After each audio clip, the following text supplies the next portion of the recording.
Alhamdulillahirabbil alamin wassalatu wassalamu ala nabiyil amin Muhammadin wa ala alihi wa ashabihi wa man tabi'ahum bi ihsan ila yaumiddin amma ba'd. Kaum muslimin jemaah salat maghrib rahimani wa rahmakumullah. Alhamdulillah kembali kita melanjutkan pembahasan Al-Mulakhas fi Syarh Kitab Tauhid karya Syekh Shalih Al-Fauzan hafizahullahu taala. Kita masih di faedah hadis yang terakhir yang kita baca, yaitu hadis yang Nabi SAW memerintahkan kita untuk menjauhi 7 perkara yang membinasakan. Kita sudah baca makna secara ijmal, makna secara global yang disebutkan terkait dengan hadis itu. Nah, sekarang apa sisi pendalilan dari penulis kenapa disebutkan hadis Nabi sallallahu alaihi wasallam yang memerintahkan untuk menjauhi 7 perkara yang membinasakan dalam bab sihir. Dalam bab sihir. Kata Syekh Saleh, wajhu siyakil hadithi fi babis sihir, sisi dibawakan hadis ini dalam bab sihir, anna fihi dalilan ala tahrimis sihir, yaitu untuk menunjukkan bahwa sihir itu haram. Itu kandungan pertama. Karena Nabi perintahkan untuk dijauhi. Nabi larang untuk mendekatinya. Semua yang syariat kita larang untuk didekati itu haram kaidahnya. Itu menunjukkan dia haram. Itu yang pertama. Yang kedua, wa'tibarihi minal kabairil muhlikah. Kenapa disebutkan hadis ini di bab sihir? Karena sihir itu termasuk dosa besar yang membinasakan pelakunya. Ini sisi pendalilan yang disebutkan hadis ini. Adapun faedahnya, faedah dari hadis Abu Hurairah yang dibawakan oleh penulis, kata beliau, ma yustafadu minal hadis, kata Syekh Shalih Al-Fauzan, apa yang diambil faedah dari hadis? Tentunya yang pertama, tahrimus syirik, haramnya syirik. Karena disebutkan ketika Nabi mengatakan jauhi 7 perkara yang membinasakan. 1, syirik. Makanya disebutkan pertama, haramnya syirik. Wa annahu akbarul kabair wa a'dhamud dzunub. Dan bahwasanya syirik itu dosa besar yang paling besar. Banyak dosa besar, tapi syirik paling besar. Karena zina, mencuri, makan harta anak yatim, riba, itu dosa-dosa besar tapi tidak menggugurkan dosa. Tidak menggugurkan pahala dari kewajiban yang kita lakukan. Tidak menggugurkan pahala. Tapi syirik menggugurkan semuanya. Kata Allah, walau asyraku lahabita anhum ma kanu yaf'alun. Seandainya mereka berbuat syirik, maka akan gugur semua yang mereka lakukan. Ini syirik. Kalau zina, bukan masalah menyepelekan, tapi dia dosa besar, hanya saja tidak membatalkan amalan yang pernah kita lakukan. Tidak membatalkan amalan yang pernah kita lakukan. Iya, ini yang harus kita pahami dari bahayanya ini syirik. Dari bahayanya ini syirik. Kemudian faedah yang kedua, kata beliau, tahrimus sihir. Ini tentunya yang kita bahas. Haramnya sihir. Kita sudah ulang beberapa kali, ini faedahnya. Wa annahu minal kabairil muhlikah. Dan bahwasanya sihir itu termasuk dosa besar yang membinasakan. Wa min nawaqidil Islam. Sihir itu termasuk pembatal keislaman. Ternyata sihir itu bisa membatalkan Islam. Kenapa bisa? Karena yang datang saja bertanya, membenarkan, batal Islam. Orang yang datang bertanya kepada tukang sihir, peramal, paranormal, itu batal Islamnya. Bagaimana lagi yang mempelajarinya? Bagaimana lagi yang mempelajarinya? Maka tentunya tidak diragukan bahwa sihir adalah merupakan pembatal keislaman. Oleh karena itu nanti datang hukumnya sebentar yang kita akan baca. Kemudian yang berikutnya adalah kata beliau tahrimu qatlin nafsi bighairi haqqin. Di antara faedah hadis ini di luar daripada pembahasan sihir, haramnya membunuh jiwa yang dijaga oleh syariat. Haramnya membunuh jiwa yang dijaga tanpa hak. Tanpa hak. Tanpa hak artinya tanpa melakukan hal-hal yang mewajibkan dia dibunuh. Yang mewajibkan dia dibunuh. Dari sini juga terdapat pendalilan dari para ulama kita haramnya bunuh diri. Iya, haramnya bunuh diri dengan apapun alasannya. Apapun alasannya. Kita kalau besar ujian kita di dunia ini, yang kita tidak bisa tanggung, kalau itu ujian terkait dengan masalah agama, boleh kita mengharap kematian, bukan membunuh diri. Adapun kalau ujiannya berupa perkara duniawi, kesempitan hidup, rezeki yang kurang, tidak boleh bahkan mengharap kematian. Kata Nabi SAW, la yatamannayanna ahadakumul maut. Wa in kana labud falyakun.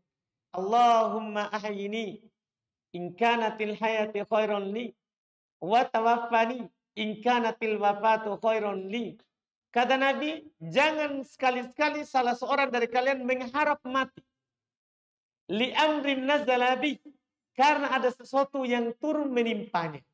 Tidak boleh kita mengharap mati. Apalagi membunuh diri kita sendiri. Demikian pula membunuh orang lain. Diri kita sendiri saja tidak boleh. Karena ta'addi li nafs. Melampaui batas terhadap diri sendiri itu haram. Apalagi melampaui batas kepada orang lain. Itu tentunya diharamkan. Mengharap saja tidak boleh. Kata Nabi, la yatamannayanna ahadakumul maut lidurrin nazalabi. Jangan sekali-sekali salah seorang dari kalian mengharap mati. Mengharap untuk diwafatkan.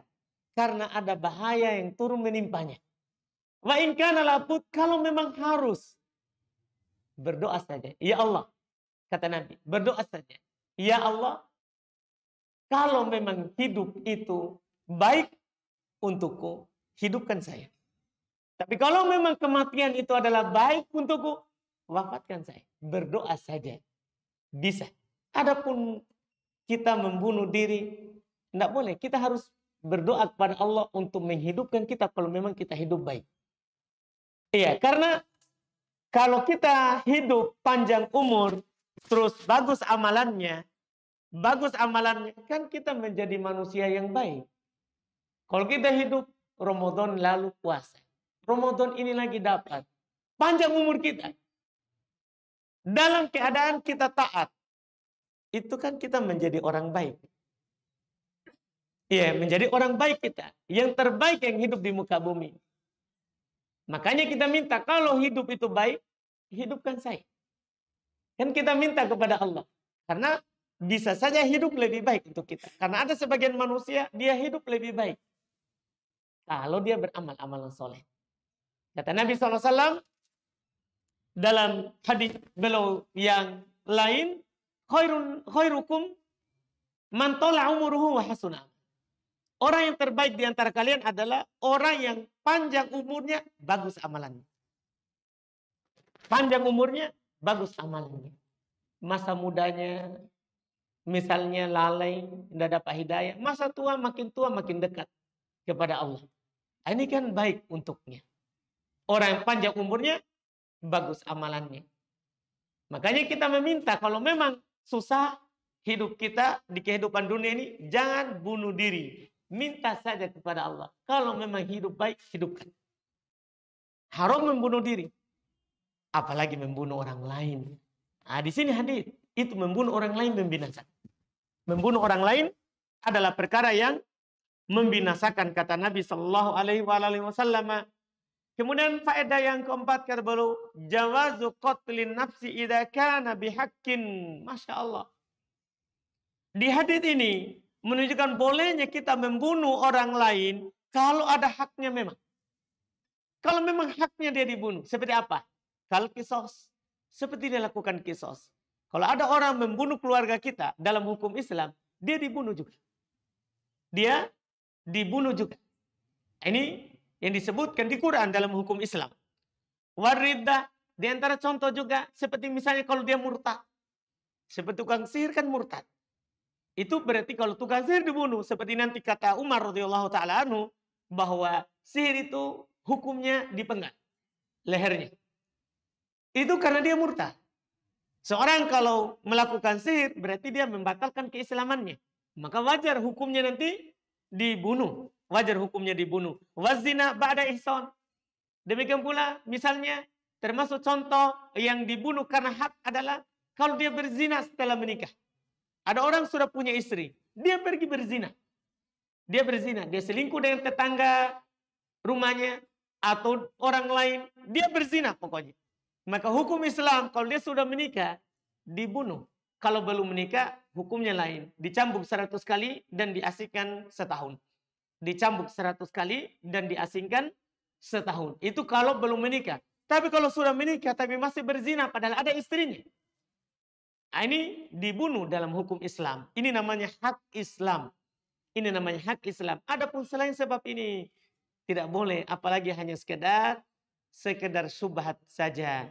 Sebagian orang kadang punya pandangan misalnya, oh negeri Indonesia ini negeri kafir. Pemerintahnya kafir karena berhukum dengan undang-undang. Rakyatnya juga kafir karena mengikuti pemerintah yang berhukum dengan undang-undang. Akhirnya dia bom kemana-mana. Ini ta'addi, ini namanya tanpa hak. Tanpa hak. Membunuh muslim karena syubhat, menganggap muslim kafir. Padahal dia sudah bersyahadat, dia juga rajin sholat 5 waktu. Tapi begitulah, sebagian orang ya menganggap orang lain semuanya kafir. Yang Islam itu hanya dirinya saja. Sebagian orang seperti itu. Ini tentunya hal yang seperti itu adalah melanggar ketentuan syariat Islam. Dalam syariat Islam tidak boleh membunuh orang lain. Kecuali hak. Kalau memang dia murtad. Jelas memang dia murtad. Dia menyembah patung. Iya. Dia menyembah patung. Atau mengakui ada Tuhan selain Allah. Itu jelas syirik kafirnya. Ini adapun hal-hal yang tidak jelas, tidak boleh kita menganggapnya sebagai hal yang mewajibkan kita membunuh mereka. Ini tidak dibolehkan. Kemudian berikutnya, kata beliau faedah yang kelima, tahrimur riba wa adhimi khatarih. Dalam hadis juga yang kita baca, sudah 3 kali atau 4 kali pertemuan, itu menunjukkan haramnya riba dan besarnya dosanya itu riba. Karena kenapa? Nabi SAW mengurutnya sebagai al-muhlikat. Sebagai dosa yang membinasakan kalau kita jatuh di dalamnya. Kalau kita jatuh di dalamnya, na'udzubillah. Kemudian berikutnya, kata beliau, faedahnya tahrimul i'tida ala malil aitam. Hadis ini juga menunjukkan haramnya kita melampaui batas terhadap hartanya anak yatim. Tidak boleh kita melakukan hal-hal yang diharamkan dalam syariat terkait dengan harta anak yatim. Sebaliknya syariat kita memerintahkan kita untuk menjamin anak yatim. Untuk menjamin anak yatim. Kalau ada anak yatim, kita jamin hidupnya selama dia belum mampu bekerja, selama dia belum balik. Itu adalah hal yang sangat dianjurkan dalam syariat kita. Kata Nabi SAW, anak wa kafilul yatim kahatain. Saya dan penjamin anak yatim seperti ini jari. Artinya dekat sekali. Dekat sekali dengan Nabi kita Muhammad SAW bagi orang yang menjamin anak yatim. Hati-hati dari lawannya. Yaitu melampaui batas terhadap hartanya. Memakan hartanya atau menghancurkan hartanya. Kemudian juga faedah berikutnya kata beliau tahrimul firar minaz zahfi. Hadis ini menunjukkan haramnya kita melarikan diri dari medan perang. Haram kita melarikan diri dari medan perang. Kita berjihad melawan orang kafir, tidak boleh mundur. Tidak boleh kita melarikan diri. Kemudian pada berikutnya tahrimul qatfi bizzina wal liwat. Haramnya kita menuduh orang lain telah melakukan zina atau telah melakukan liwat. Liwat itu mendatangi sesama jenis. Laki-laki dengan laki-laki, perempuan dengan perempuan, itu semua namanya liwat. Jadi menuduh untuk dia berzina, mendatangi lawan jenis, tidak boleh menuduhnya. Demikian pula menuduh mendatangi sejenis, itu juga tidak boleh. Kecuali ada bukti yang nyata. Kecuali ada bukti yang nyata. Kemudian yang ke-9 faedah yang terakhir, anna qatfal kafir laisa minal kabair. Masya Allah. Bahwasanya menuduh yang kafir bukan dari dosa besar. Ini yang berlaku dosa besar ini adalah qatful muhsanatil mu'minatil ghafilat. Kan disebutkan. Menuduh perempuan baik-baik dari kalangan mukminat, dari orang yang beriman, itu haram. Menunjukkan berarti kalau menuduh orang kafir tidak diharamkan dalam syariat kita. Karena disebutkan nama mukminat, nama yang beriman. Kalau disebutkan namanya, berarti tidak masuk yang lain. Tidak masuk yang lain. Ini selesai yang disebutkan mengenai hadis sebelumnya. Berikutnya kita baca yang belum katakan terkait dengan hukum atau ketentuan syariat terkait dengan tukang sihir. Kata beliau rahimahullah, wa an Jundub marfu'an, haddus sahir darbatun bisayf. Rawahu Tirmidzi wa qala sahih annahu mauquf. Dari Jundub secara marfu, yaitu dia sandarkan kepada Nabi. Kata beliau, haddus sahir, hukumnya tukang sihir, darbatun bisayf, dipenggal lehernya, dibunuh maksudnya. Ini diriwayatkan oleh Imam Tirmidzi dan Imam Tirmidzi berkata ini sahih dari Jundub. Ucapannya Jundub bahwa tukang sihir itu dibunuh. Kemudian kata beliau wa fi sahihil Bukhari, dan dalam sahih Al-Bukhari, an Bajalah ibn Abdah qala, dari Bajalah ibn Abdah beliau berkata, kata Umar ibn Khattab, Umar ibn Khattab menulis, yaitu surat keputusan terkait dengan hukum tukang sihir.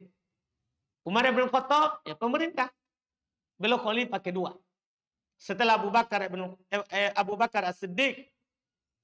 Apa isi tulisan beliau? Ana qatulu kulla sahirin wa sahir, untuk membunuh seluruh penyihir, laki-laki dan perempuan. Ini ketentuan dari Khalifah Umar radhiyallahu taala terkait dengan tukang sihir. Qala faqatalna thalatha sawahir. Ketika keluar ini ketentuannya Umar ibn Khattab, kata Bajalah ibn Abadah, maka kami pun membunuh 3 penyihir. Ini praktek langsung dari perkataan Umar, karena ini aturan dari pemerintah. Apalagi itu adalah Umar radhiyallahu taala yang Nabi SAW katakan, iyuti'un nas Abu Bakar wa Umar faqad rasyadu. Kalau manusia mengikuti Abu Bakar dan Umar, sungguh mereka di atas petunjuk. Kalau kita di atas apa yang dianjurkan oleh Umar, maka kita telah berada di atas petunjuk. Ini karena mereka, khususnya yang khalifah 4, secara umum para sahabat seluruhnya, mereka tidak pernah berpendapat sesuai dengan hawa nafsu. Itu para sahabat. Makanya ucapan sahabat itu hujah. Kalau sahabat berucap, kita dapat yang penting sahih dari sahabat. Maka itu hujah. Bisa kita pakai berdalil. Adapun setelah masa sahabat, siapapun yang berucap setelah masa sahabat, termasuk imam madhab yang 4, ucapan mereka bukan hujah. Hujah kalau dia pakai dalil. Dia sebutkan dalil, ini saya berpendapat begini. Karena dalil begini dari Nabi. Maka hujah. Adapun sekedar ucapannya bukan hujah. Karena mereka sudah generasi berikutnya. Bukan lagi generasi sahabat. Sahabat, mereka sedikit sekali mereka takaluk berlebihan. Rata-rata mereka beramal kalau ada dalilnya. Iya, kalau ada dalilnya. Ini ucapannya Umar radhiyallahu taala, mereka langsung katakan. Mereka langsung katakan. Karena kenapa mereka langsung lakukan? Apa yang dikatakan oleh Umar? Ada juga wasiat dari Nabi kita Muhammad SAW. Kata Nabi, alaikum bisunnati wa sunnati al-khulafa'ir rasyidin al-mahdiyyin min ba'di. wajib bagi kalian berpegang dengan sunnahku dan sunnahnya khalifah setelahku, yaitu Abu Bakar, Umar, Utsman dan Ali. Kan memang diperintahkan untuk kita setelahnya mengikutinya. Makanya sahabat seperti itu. Tabi'in seperti itu. Ketika Umar tulis, bunuh setiap tukang sihir. Mereka langsung bunuh yang ada ketika itu 3 orang. Wasohan Hafsah. Dan telah sahih dari Hafsah. Hafsah ini adalah istri dari Nabi kita Muhammad SAW. Sekaligus putri dari Umar ibn Khattab radhiyallahu ta'ala anhu. Kata beliau, wasoha an Hafsah, dan sahih dari Hafsah radhiyallahu ta'ala annaha amarat biqatli jariyatin laha saharatha. Masya Allah.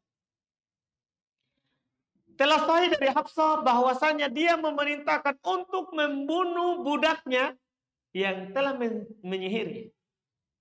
Ini sihir ini sudah ada memang di zaman Nabi, di zaman sahabat, apalagi setelahnya. Zaman Nabi kan meninggal beliau sebabnya karena disihir oleh Yahudi. Iya, lewat kambing yang dikirimnya. Iya, disihir beliau. Dan istri Nabi juga kena sihir, Hafsah. Kena sihir. Dan beliau di masanya memerintahkan untuk membunuhnya. Fakutilat, maka penyihirnya itu dibunuh. Wa kadzalika sahha an Jundub. Demikian pula telah sahih dari Jundub. Qala Ahmad, berkata Imam Ahmad. Imam Ahmad bin Hanbal yang punya madhab Hambali. An salafatin min ashabin Nabi sallallahu alaihi wasallam. Telah sahih berarti dari 3 sahabat Nabi sallallahu alaihi wasallam. Ini mudah sekali karena sudah jelas hukumnya tukang sihir adalah dibunuh. Makanya kata Syekh Shalih Al-Fauzan, beliau berikan keterangan, hadus sahir maksudnya ukubatu, hukumannya. Darbatun bisayf maksudnya qatluh, yaitu membunuhnya. Wa ruwiya darbah bil ha wa ta. Diriwayatkan kata darbah itu pakai ha, darbahu, dan diriwayatkan juga pakai ta, darbatun. Ini 2 riwayat dalam bacaan ucapan Jundub. Mauquf, apa artinya mauquf? Hai min kalami sahabi, la min kalamin nabi. Kalau dibilang ini ucapan mauquf, maksudnya ucapannya sahabat, bukan ucapan nabi. Ini istilah. Kalau ada dikatakan marfu, maksudnya ucapan nabi. Kalau dibilang mauquf, maksudnya ucapan sahabat. Kalau dibilang makotu, ucapannya tabi'in. Ucapannya tabi'in. Ini istilah untuk ucapan generasi terbaik. Generasi terbaik. Jadi ucapan Nabi marfu namanya. Ucapan sahabat mauquf. Ucapan tabi'in maqtu. Itu istilah-istilah dari ucapan 3 generasi pertama. Nabi, sahabat tentunya, kemudian tabi'in, kemudian atba'ut tabi'in, mereka sebutkan ucapannya al-asar, biasa juga dipakai. Biasa juga dipakai. Jadi ini mauquf, maksudnya dari kalamnya, dari ucapannya sahabat, bukan dari ucapan Nabi. Tapi kita sudah bilang tadi, ucapan sahabat adalah apa? Hujjah. Bisa dipakai berdalil. Kemudian kata beliau, an thalathatin min ashabi Rasulillah, dari 3 sahabat Rasulullah, maksudnya tadi, hum Umar wa Hafsah wa Jundub. Yaitu dari Umar, Hafsah dan Jundub. Kemudian kata beliau, munasabatul athar lil bab. Kecocokan ucapan-ucapan tadi terhadap bab sihir, anna fiha bayanu haddis sahir bi annahul qatl. Di dalamnya terdapat penjelasan hukum tukang sihir adalah dibunuh. Mimma yadullu ala aidhami jarimatis sihir. Ini menunjukkan bahwa besarnya ini kejahatan sihir. Wa annahu minal kabair, bahwasanya dia termasuk dosa besar. Maka kata beliau, ma yusafadu minal athar, maka faedah yang bisa diambil dari ucapannya Jundub, ucapannya Umar, apa yang dilakukan oleh Hafsah, 3 orang sahabat tadi, diambil darinya adalah bayanu haddis sahir wa annahu yuqtal wa la yustatab. Masya Allah. Di dalamnya terdapat penjelasan hukuman untuk orang yang menyihir orang lain, yaitu tukang sihir, dia itu dibunuh dan tidak perlu diminta untuk bertobat. Karena ada orang kalau dia melakukan dosa sebelum dihukum diminta dulu untuk bertobat. Kalau dia bertobat, alhamdulillah, kalau tidak dibunuh. Tapi tukang sihir tidak. Tukang sihir tidak. Dia dibunuh tanpa diminta untuk bertobat. Ini hukum dalam Islam. Kemudian faedah terakhir, wujudu ta'atis sihir fil muslimin. Adanya praktek sihir di tengah kaum muslimin. Lihat, ala ahdi Umar. Di masanya Umar itu sudah terjadi. Di masanya Umar. Fakaifa biman ba'da. Bagaimana lagi kalau di masa setelahnya? Tentunya sekarang di masa kita sudah jauh sekali. Kita 1440 berapa sekarang? 44 Hijriah. Sudah berapa ratus tahun. Ya kan? Ini kita di abad ke-15. Sudah jauh sekali. Tentunya lebih banyak lagi tukang sihir. Karena di masanya Umar saja. Sudah ada namanya tukang sihir. Sudah ada namanya tukang sihir. Ini ya menunjukkan akan adanya hal tersebut. Akan adanya hal tersebut. Ini sudah selesai bab yang pertama. Apa yang datang terkait dengan penjelasan seputar sihir. Dan apa yang akan dilakukan terhadap tukang sihir. Kita cukupkan alhamdulillah. Karena setelahnya bab yang lain lagi. Masih menjelaskan tapi jenis-jenis sihir. Insya Allah kita akan baca di pertemuan yang akan datang. Kita masuk di tanya jawab. Alhamdulillah. Kita lihat pertanyaan sini pertama. Kami seorang driver online atau kurir. Bolehkah kami mengantarkan pesanan customer yang berupa makanan atau minuman di saat bulan puasa? Dengan alasan customer tak puasa karena haid, sakit, tua renta atau non-muslim. Apakah berdosa? Tidak. Tidak berdosa. Iya, tidak berdosa. Dan tidak perlu kita bertanya, kamu haid enggak? Iya. Itu yang pesan makanan tidak perlu kita chat. Kenapa kita pesan? Lagi haid atau dia bilang enggak haid. Kita tua renta? Enggak perlu. Iya, enggak perlu. Cukup. Kita kalau ada yang pesan, anu saja. Asalnya kalau kita di negara muslim, semua orang puasa persangkaan baiknya. Kecuali yang punya udur. Jadi kalau dia pesan, ya yang punya udur. Yang punya udur. Wallahualam. Kami seorang kuli bangunan. Dan juga buruh pelabuhan. Di saat terik matahari, kami tak sanggup berpuasa di bulan Ramadan. Karena tenggorokan terasa kering dan haus. Namun di sisi lain, kami ada anak dan istri yang wajib kami nafkahi. Apakah kami boleh tak berpuasa? Pertama, kalau sudah tahu begitu, bekerja untuk 11 bulan itu untuk hidup 1 bulan. Kan bisa kita sisipkan sehari 10.000 saja. 10.000 saja. Kan sehari. Kali sebulan, berapa? Kan begitu. Kali sebulan. Kali 11 bulan. Kali sebulan baru kali lagi 11. Berapa? Maksudnya apakah kita, kan sudah kita sadari ini.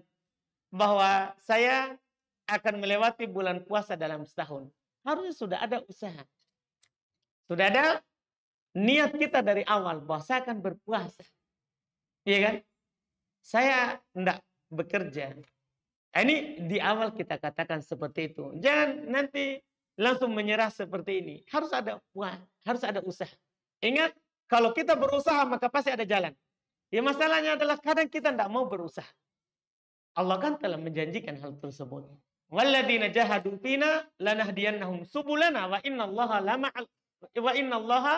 ma'al muhsinin. Kata Allah, orang-orang yang bersungguh-sungguh di jalan kami, yang bersungguh-sungguh dia berusaha. Dia berusaha di jalan kami. Jalan kami maksudnya dalam ketaatan. Itu di jalan kami. Kami akan memberikan hidayah dari dia di jalan-jalan kami. Berusaha di satu jalan, akan banyak jalan dibuka. Akan banyak jalan dibuka. Itu janji Allah. Allah tidak pernah menyelisih janjinya. Iya. Dan Allah bersama orang-orang yang baik. Kalau memang kita jujur. Iya kan? Kita akan berusaha dulu. Jangan pasrah. Sudah tahu akan datang Ramadan. Ini masalah. Kecuali kita baru kenal hidayah. Iya, kita baru kenal hidayah di bulan puasa. Ternyata puasa itu harus saya lakukan. Itu baru dipertimbangkan ini masalah. Kita tetap katakan juga, dilihat, tidak boleh kita langsung katakan dari awal, oh boleh bagi kamu untuk berbuka. Kita harus lihat dulu, apakah memang kamu bekerja itu harus siang, atau boleh juga malam. Atau siangnya apakah kamu harus kerja penuh, atau boleh kamu setengah saja minta izin. Kan biasanya kita kalau dibawahi, kita sampaikan dengan baik kepada kepala kita, ketua kita, pasti dia akan izinkan. Selama dia muslim,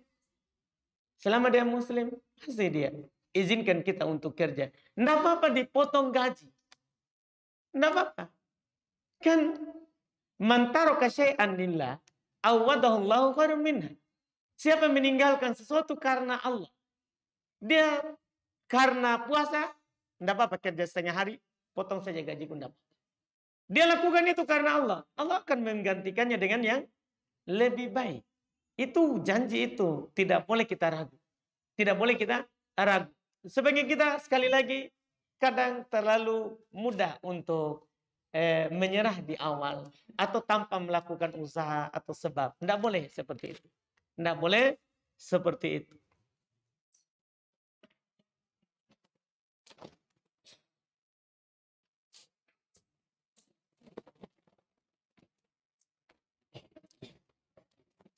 Perempuan mau menikah, tapi walinya tinggal satu orang, yaitu yaitu saudara dari bapaknya. Bapak telah meninggal. Qadarullah orangnya tinggal di luar kota, Jayapura dalam kurung. Pernikahan akan diadakan di Makassar. Bagaimana perihal tersebut Ustadz jika wali tidak bisa datang ke Makassar? Tidak harus. Pernikahan itu kan syaratnya ada wali. Wali itu dua dalam Islam. Ya, wali itu ada dua. Ada wali dari karena nasab, ada wali hakim. Wali hakim yaitu wali yang ditunjuk oleh pemerintah. Wali yang ditunjuk oleh pemerintah. Ketika wali karena nasab tadi tidak bisa hadir, boleh dia mewakilkan.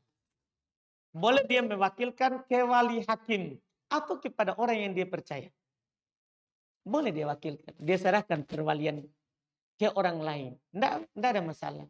Sah nikahnya yang diwakilkan perwaliannya.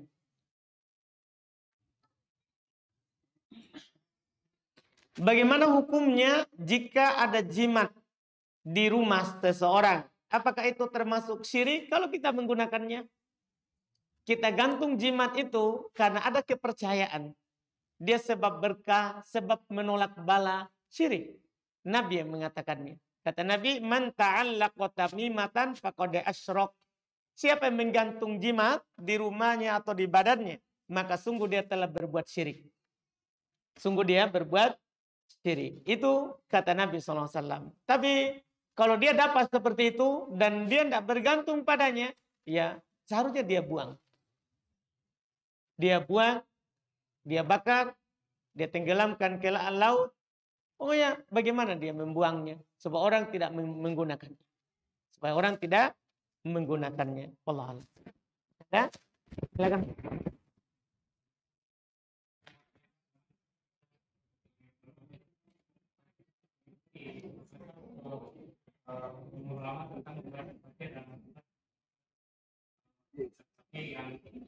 Meskipun ketinggalan tidak tetap bagian atau itu belajar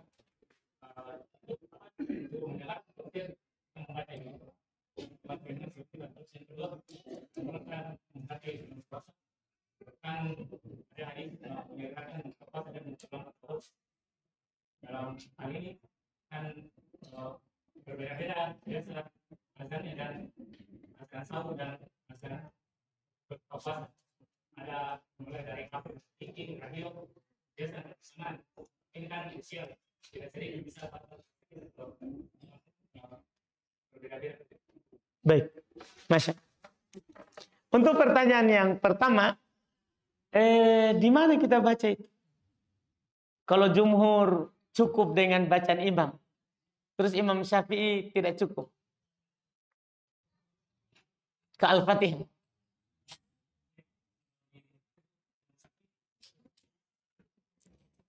Salah kita.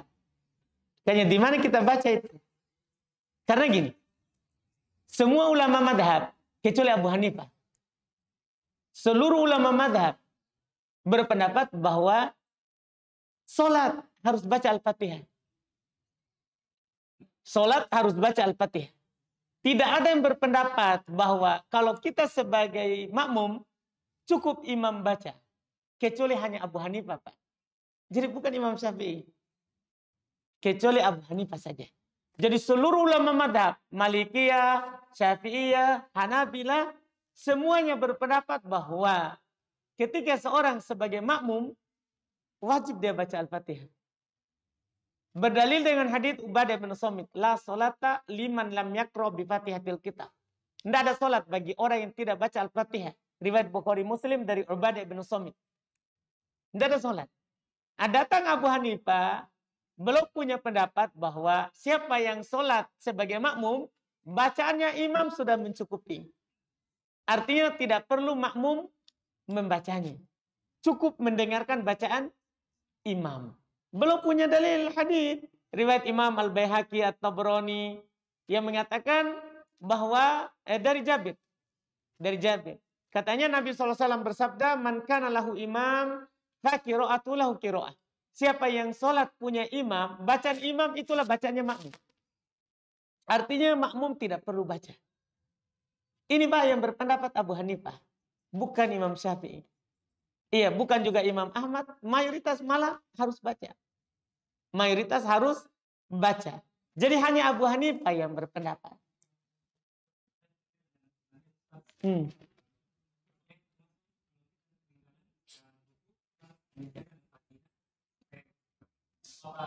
Baik, itu masalah kedua Pak. Jadi beda antara baca Al-Fatihah antara imam dan makmum dalam keadaan dia dapat imam. Nggak? Sama dalam keadaan dapat ruku. Itu masalah kedua, beda lagi itu. Beda lagi. Kalau masalah itu lain lagi masalahnya. Kalau kita dapat ruku, kita dapat satu rakaat atau tidak. Itu masalah kedua lagi. Masalah kedua. Kalau Imam Syafi'i bilang dapat. Dan mayoritas ahli hadis dapat. Jadi mayoritas ahli hadis. Imam madhab yang lain, Abu Hanifah. Tentunya Abu Hanifah belum kan tidak perlu baca memang. Otomatis Abu Hanifah akan mengatakan batal. Dapat. Dapat. Yang mengatakan tidak dapat adalah dalam madhab Hanabilah. Madhab Imam Ahmad. Dan pengikutnya. Karena tidak ada solat tanpa Al-Fatihah. Tapi Imam Syafi'i punya dalil yang kuat. Memang Nabi bilang tidak ada solat tanpa Al-Fatihah. Tapi Nabi pernah dapat Abu Bakr tidak baca Al-Fatihah. Dia cuma dapat ruku. Nabi tidak suruh ulang. Nabi bin ikrar. Namanya ikrar. Dalil takrirun Nabi. Dalilnya adalah karena Nabi benarkan. Karena Nabi benarkan. Sehingga apa yang dilakukan oleh Abu Bakr itu mengecualikan hadits Ubadah bin Samit. Ubadah bin Samit bilang Nabi katanya tidak ada solat tanpa Al-Fatihah. Sementara di kejadian Abu Bakar, riwayat Bukhari, riwayat Imam Al-Bukhari, bahwa dia datang langsung ruku, Nabi tidak suruh ulang atau tambah. Nabi tidak suruh. Padahal Nabi panggil. Jangan sampai kita bilang, oh Nabi tidak tahu. Nabi tahu karena Nabi tak panggil. Nabi bilang, gak ada kalau hirzon, wala ta'ud. Semoga Allah menambah semangatmu, tapi jangan ulang. Jangan ulang apa? Waktu itu masalahnya, kejadiannya. Karena mau dapat ruku, dia ruku di pintu. Dia ruku di pintu sambil jalan di ruku. Sambil jalan masuk shaf. Makanya Nabi bilang, semoga Allah menambah semangatmu. Kau semangat sekali. Tapi mau dapat sampai ruku di pintu. Jalan. Sambil ruku. Ya, tapi Nabi tidak bilang, kamu tidak dapat satu. Tidak. Itu menunjukkan bahwa apa yang dipegang oleh Imam Syafi'i dan mayoritas ahli hadis itu yang benarnya. Insya Allah. Seperti itu. Alhamdulillah.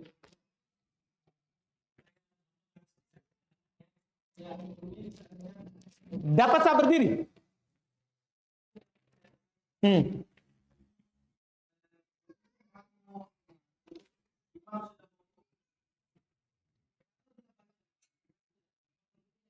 Baik.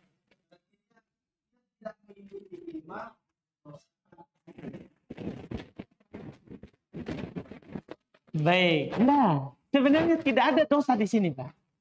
Kan sekarang dia datang, gini modelnya. Kan gini, kalau dia datang, imam ruku, dia langsung ikut. Paham kan? Kalau dia datang, imam lagi masih baca surat, ya dia ikut juga.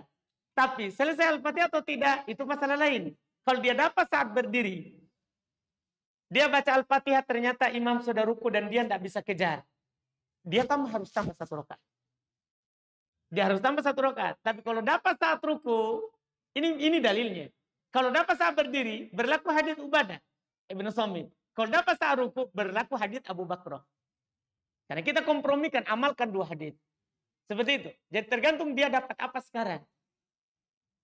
Dia datang, imam langsung, Allahu Akbar. Langsung dia ikut, dapat.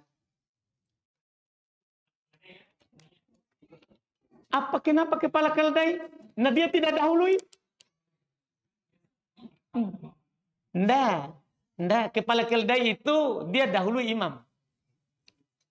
Dia dahulu imam. Ini bukan kepala keldai ini, Pak. Dapat ruku. Iya, alhamdulillah. Masih ada?